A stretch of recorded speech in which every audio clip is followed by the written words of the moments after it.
Thank you very much, Soren, for Yeah. picking us. And we actually have two questions. I have one, and my husband has one. And I'm going to start, and I want to thank you both for making this possible um, for for so many people to connect globally and to feel this interconnectedness. And Jon, I'm quite nervous right now because I could not imagine that I would really be talking to you. Um, from the bottom of my heart, I'm so thankful for all the work that you've done and that you've been doing. And thank you for being who you are and being what you are. And you are a real gift for this world. And I'm saying this because you're the most inspiring person in my profession, or you've been the most inspiring person in my profession for the last 2 decades. I'm a psychologist and a psychotherapist, and I'm becoming an MBSR teacher and or an instructor. And there's no session with my patients where we don't put out the welcome mat for everything that is here to be seen, that is here to be felt, that is here to be thought, that is here to be recognized, for every sensation in the body. Well, a deep bow to you for that. And I've learned it from you. I've learned it from you. Well, And thank you. Thank you. I'm very deeply touched that you're saying that. Very, very deeply touched. Um, and I'm just taking it in. But I also want to say that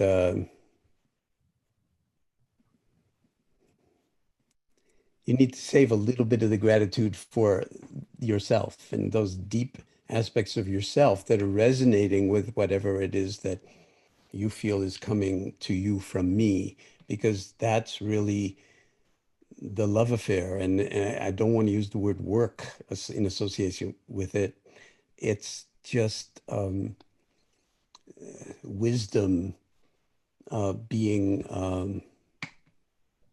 infectious, and it can't be infectious unless the ground is fertile, the soil is really fertile. And so that's what any teacher or therapist or, friend or lover or colleague, is like, for me to be me and you need to be you. And then we can have a kind of concordance that uh, actually is illuminating and healing, and I think even more than that, transformative.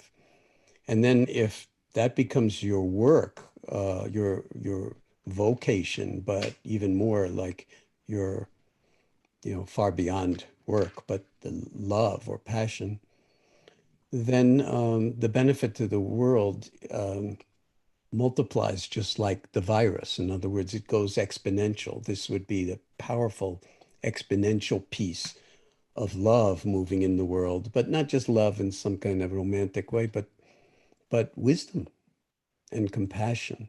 So thank you. I want to just express my gratitude back to you. Where are you calling from, by the way? Are you in? we're in Germany, in Stuttgart. Okay. It's in the southwest I of know where Germany. it is. Yes. Yeah. And my question is about the body scan meditation. I like the body scan meditation very, very much. And I've been doing it for a few years. And it has become a real lunch break ritual for me. Oh, So for me, lunch break is eating and then putting out the mats, lying down, and practicing the body scan meditation with your instruction, oh, because I like your instruction very much. um, for me, your instruction is it's beyond words. It's full of love, loving kindness, compassion, and it's full of honoring life as it is unfolding moment by moment. And it also has been very healing for me, practicing the body scan meditation, very transforming and connecting. Mm. And there's a part of the body scan meditation at the end. And this is my question. It's about the blowhole of the whale. I like this part so much and I don't want to miss it. And I do integrate it in my instruction of the body scan. But I know that there are instructions of the body scan meditation without the blowhole of the whale. So this is my question to you. I would love to hear your story behind the blowhole of the whale. And if you could like to, or yeah, could share with us your experiences with guiding it with this part of the blowhole of the whale in your courses.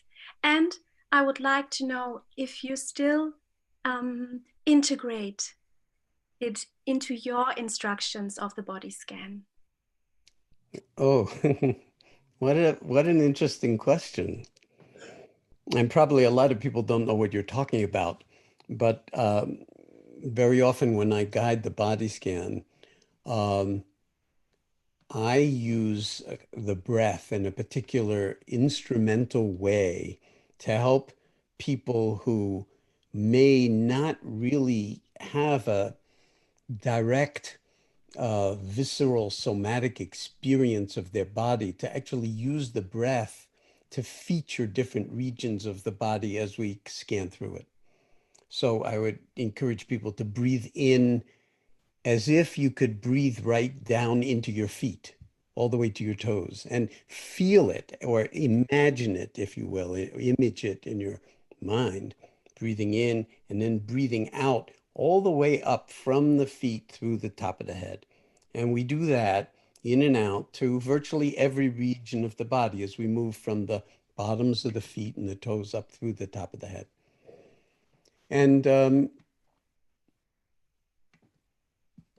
so it becomes very playful, to just imagine that the body is breathing in this kind of a way, which of course it is because your toes need the cells in every region of your body need oxygen all the way down to your toes. They need the blood supply.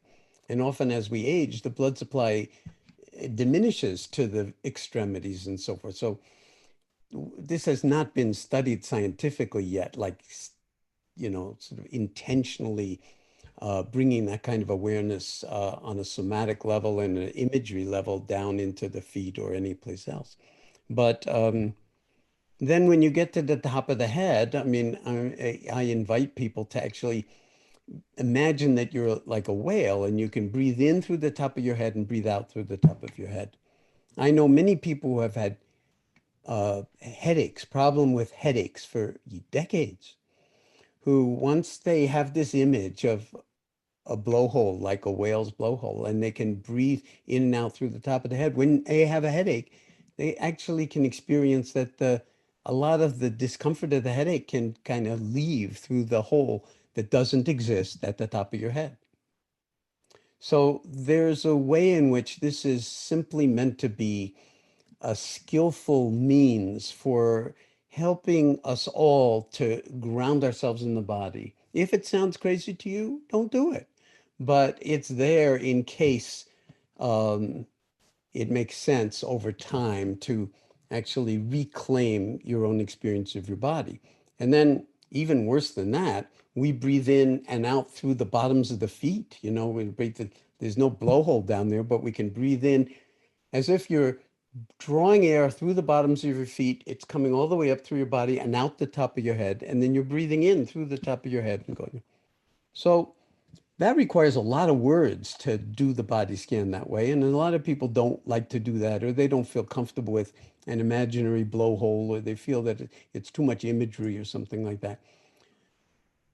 The reason I used it from the very beginning, back in 1979, or even before when I would guide body scans, is that most of us have a very strange relationship to our body, and it's not that intimate, or it's only intimate in particular moments, and the rest of the time we're clueless about it. And the more we can bring the breath in a very kind of instrumental way into the body and feel it everywhere in the body, including the envelope of the skin, the more the non-instrumental piece of just this that I've been emphasizing often in the meditations or pointing to becomes part of one's experience. So there's the doing of all the verbiage of the body scan, and then there's underneath that no doing whatsoever is just the breath doing itself. So I don't know if that's helpful to you. No one's ever asked me that question before. Uh, but yeah, I'm glad to hear that it really speaks to you. And I do the body scan a lot. I love it. And I have been reminding you all to meditate in bed before you get out of bed, when you wake up in the morning. And of course, you can do one in breath from the bottoms of the feet up through the blowhole in the top of the head, or you don't need a blowhole, just like no top to the head. You breathe in, breathe out, right back down, breathing in through the top of the head, out through the feet and the arms and fingers and everything else. So lying down meditations are incredibly powerful, and but they have one occupational hazard, which is that, you know, when we lie down, we instinctively fall asleep as instead of falling awake. So that requires exercising a certain kind of muscle to learn how to fall awake. And if that breath imagery and the whale imagery helps, then fantastic. And if it doesn't, just forget about it, as we say in English. Forget about it. Mhm. I know, Thomas, thank you so much, Pearl. I know Thomas has a question, but before we go on, Jon, some people in the chat were asking where they can do that guided body meditation. It looks like there's one up on YouTube, but is there a suggested place to watch or purchase or access? Yeah, A suggestion for those it who do cost money, so I'm hesitant to promote it because I'm not into that at all. But there's a group of guided meditations that go with the book Full Catastrophe Living, which is called Series 1. And if you just Google it, you'll find it, and it's relatively inexpensive, and there are downloads as well as CDs. I mean, there are a lot of different ways to get this one. I don't know what's up on YouTube. I didn't put anything up on YouTube, and it may just be, you know, a pirated version of it, which is absolutely fine with me. But I think, you know, I would like if people are getting Jon Kabat-Zinn that I can be sure that it really is Jon Kabat-Zinn and not something else. And of course, in these days of the Wild West on the internet, who knows what the hell you're doing, you know. So Series 1 from Full Catastrophe Living digital version. Wonderful, thank you. Thank you. I think Thomas. Tomas, you had a question, right? Yes. First of all, also thanks from my side. I'm also very grateful. Perry brought me into that, and I'm very happy that she did so. And we're enjoying your sessions every evening. Well, I'm happy to hear that. You're very lucky. Sometimes it doesn't work that way in couples, and one person's a meditator, the other person isn't, and then that becomes a problem for people. And it's like, hey, wait a minute, let's not get into dualism about who's the meditator and who's not the meditator. But I'm happy that you don't have that problem in your family. Yeah, so I try to keep it short. No worries, take your time. Yeah, it's about one of our daughters. She is 16, and since 1 year she's suffering from ulcerative colitis. Yeah, and we know it's a chronic disease, and it's will most likely not go away. She's also under medication, and yeah, but yeah, even now under immune suppressive medication, and that they still things are coming back. And I heard that meditation and mindfulness practice has an impact to inflammatory processes within the body. And I just wanted to hear from you if you had experience with the patient with this type of diseases in your classes. Yes, we would get many referrals from gastroenterology in the hospital for people with a range of different kinds of irritable bowel syndromes and those kinds of inflammatory illnesses. I think there's every reason to suspect that if she were to find a way into the practice that really felt authentic to her, which of course is a big danger when your parents are meditators, that may be like the last thing you want to do, especially if your parents think it would be good for you to do.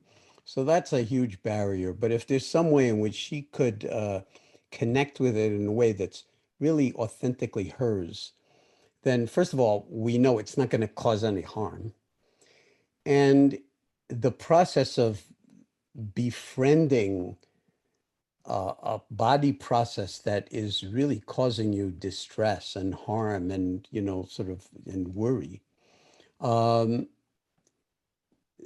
we just simply don't know yet what the full biological and medical consequences of that are. But there, as far as I know, there's still no real treatments for ulcerative colitis that are 100% effective.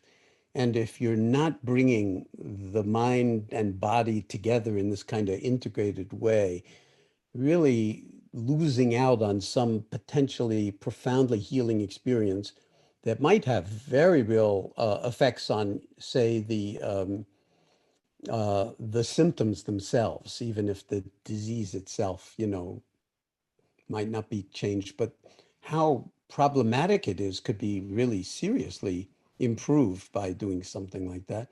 But you'll only know that by actually giving it a real consistent try over a relatively long period of time without being attached to its working, without being attached to a result in terms of the symptoms of the ulcerative colitis. On the other hand, all sorts of other things might be beneficial to her from simply doing that practice over and over again. And I would say the body scan would be the real place to start because you're moving through the problematic regions, but you've got the whole of it to integrate in. And for a 16-year-old girl, I mean, I can't imagine that wouldn't be profoundly valuable for her. Again, if she can find a way to get into it that's fun and that's not just one more, you know, dumb thing that her parents are trying to get her to do. Does that make any sense to you? Thank you, Jon. This makes sense. Yeah, it's obviously hard, yeah, to kind of get the kids to do what the parents think is good for them, but yeah, but you know what? Maybe the best way, and this is a much bigger question, but since you brought it up, and probably most of us are parents, for the people who have discovered that meditation practice is helpful to them, of course, a natural instinct is to want your children to do it and to want to teach it to your children when they're really young. And I'm not sure that that's a really good thing to do for most parents because we'd be too attached to having them have a good result and wanting to do it. So it's very easy for parents who have this very strong desire for their children to meditate to actually turn their kids off to meditation, maybe for decades at a time, and that would be terrible. So the way I suggest people do it is that don't tell the kids anything about meditation. Let them just see you embodying the practice, not just like that, but by everything that you do in relationship to the way you live your lives and cook dinner and wash the dishes and say good night and say good morning. Be mindful and then let them figure it out for themselves. And my experience is that if you do that, the chances of the kids sooner or later coming around and twisting your arm to tell you what the hell this is really about are much higher, or they'll learn it from someplace else or on the web or whatever. But it's a tricky business to sort of get the kids to meditate. But as long as they're seeing you meditate and they know that, you know,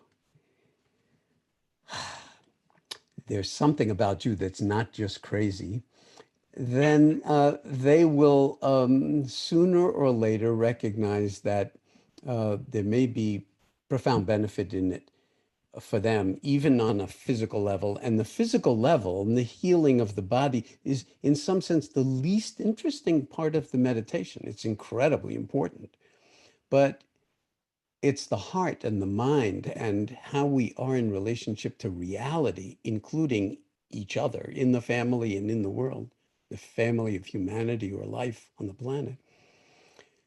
That's where things get really, really interesting. And I think we're all sensing that just by being here together, all of us, and many of you with children from time to time on the screen. And I really love that. Thank you. Thank you. Thank you. Did that answer your question sufficiently? Thank you. Yeah. Thank you. Okay. And tell her that I send my best and wish her all the best. If that's a wise thing to do, and if it's not a wise thing to do, don't tell her anything about it. We will tell her, definitely. Okay.